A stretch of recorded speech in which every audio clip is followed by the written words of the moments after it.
What's up guys? Welcome back to another vlog. Yes, mas magandang pag-usapan yung legit guys. And therefore, kahit na hindi ako super boto or pro sa loan platform na to, or actually it's a digital bank. Since I understand na most of you na napapalpad dito sa channel are looking for legit places na pwedeng utangan, especially if big amounts na yung pinag-uusapan. Then pag-usapan natin tong si Uno Bank na actually marami siyang, it's regulated by Bangko Sentral ng Pilipinas at marami po siyang services na ino-offer, but to be honest, I'm only concerned about the personal loan na ino-offer ni Uno Bank, which ngayon, yung dating 250,000 na sabi niyang maximum, ngayon up to 500,000 pesos na siya. At na-notice ko lang ha, na mas pinadali yung application process. Hindi kaya mas madali mo ring malaman kung reject ka. Anyways guys, so stick around because i-share ko sa inyo sa video na to yung naging experience ko sa pag-apply ulit sa loan app na to. Then keep watching. Hello everyone! Welcome back to my channel. It's Ate Red here. At dito sa channel, pinag-uusapan po natin yung mga online loan platforms. Legit man or not, because yung focus natin is financial literacy. I would not be a legit na online loan app reviewer if hindi ko i-share sa inyo yung lahat na pwedeng i-share sa experience na to. So yung ang pag-uusapan natin ay si Uno Bank. Matagal na to and it's regulated by Bangko Sentral ng Pilipinas. You know the drill. It is legit. And nag-o-offer po siya ng personal loan. At nung napasilip ako sa kanya just the other day, napa-apply ako guys ng bagong loan even if sabi ko ayoko na because of a previous experience. Dahil may mga changes akong na-notice, and one of those changes is that from 250,000 na sinasabi niyang maximum loan amount na pwede niyang ipahiram, ngayon, up to 500,000 na at mas madali nang mag-fill out ng form. Pero bago yan guys, i-share ko lang sa inyo na dati akong naka-loan dito sa kay Uno Bank. And yung loan na in-offer niya sa akin was 30,000 pesos at the time. Which of course, hindi po buo dahil kakaltas po siya ng admin fee. So yung matatanggap mo is ganito na lang. And if you wanna see full details, then you can check my old vlog. And yung hindi ko nagustuhan sa kanya at that time was the process bago mo from the application to the time na ma-receive mo yung loan. So it's not as instant as it said it is. And medyo makulit siya. Calls and everything. Pero hindi naman to the point na nang haharas. Medyo makulit lang. So sabi ko, wag na. At yung second, after ko nabayaran yung 30,000 na first loan sa kanya, ayaw niya na ako pautangin ulit. Maybe because lumipat kami ng bahay or what, or basta. And I said, okay, fine. Pero kayo po yung iniisip ko, kaya dapat ko siyang balikan. Sabi niya, Uno Now loan up to 500,000 pesos with competitive interest rates from 1.20% a monthly to 24 to 48 hours na approval. And then, quick and easy process, flexible terms. I think mas easier siya compared ng dati. And easy online application process. No collateral or guarantor and flexible usage of funds for any purpose. So, ayan, thank you for choosing Uno. Kinabahan ako dun sa pag-thank you niya kasi akala ko reject agad. To elevate your financial needs, so you just, yung isa pa sa nagbago, magko-collect siya ng 100 pesos.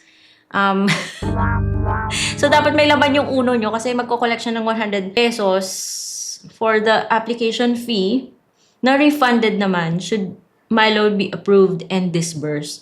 So, thank you yung 100 mo kung hindi ka na-approve.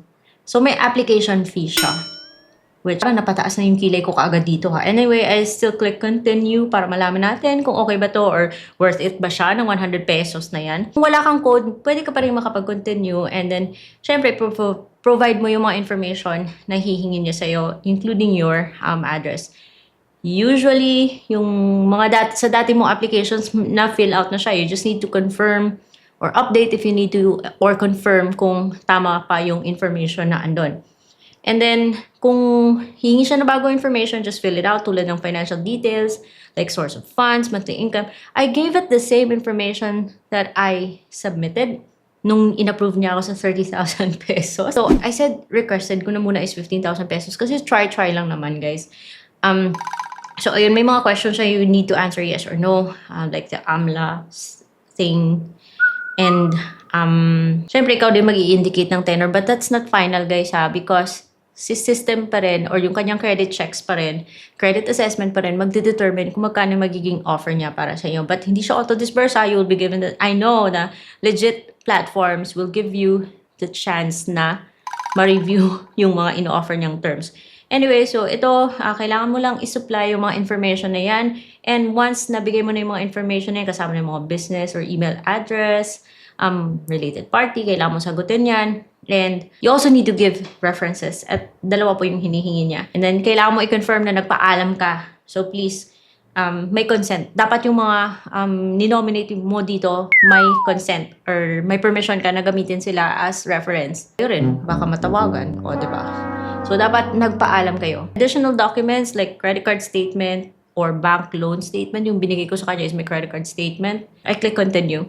Pagkatapos nun, increase your chances of approval daw if you connect your Viber. Or may ganun na siya. Dati wala to. And then I have connected. Sinunod ko yung instructions niya. And then ipapa-check niya sa'yo yung summary. Ayan. And then after that, may pa-insurance pa kung gusto mo daw idagdag yun o hindi. And then processing loan. And kaagad ko rin nalaman na sabi niya, ito na yung ayaw natin na ma-encounter every time nag-a-apply tayo ng loan. Sabi niya, we've reviewed your application. Unfortunately, we are unable to offer you a loan at this time. We appreciate your interest in our services. When you can reapply daw. June 22, 2026, my cool-off period. Anyways, yun. Tips to improve your chances, sabi dito, maintain regular deposits to your savings. Siguro yun. Siguro dahil 1,000 lang yung nilagay ko doon.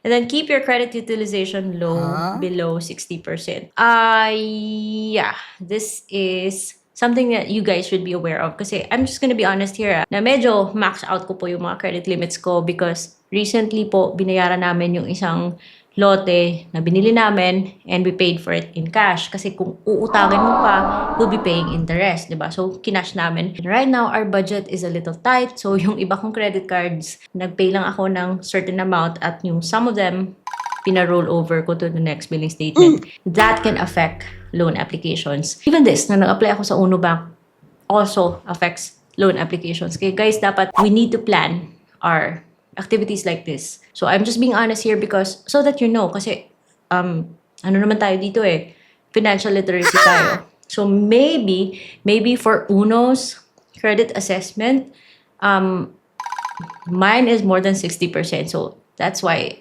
ayaw niya akong i-approve. And naiintindihan ko naman. And then, pay all bills on time. Wala akong late. Ito na yung mga sinasabi ko guys na walang late. Always on time, pero bakit nare-reject? Pero kung masyado ka naman maraming utang, then that could also be a reason na nare-reject tayo.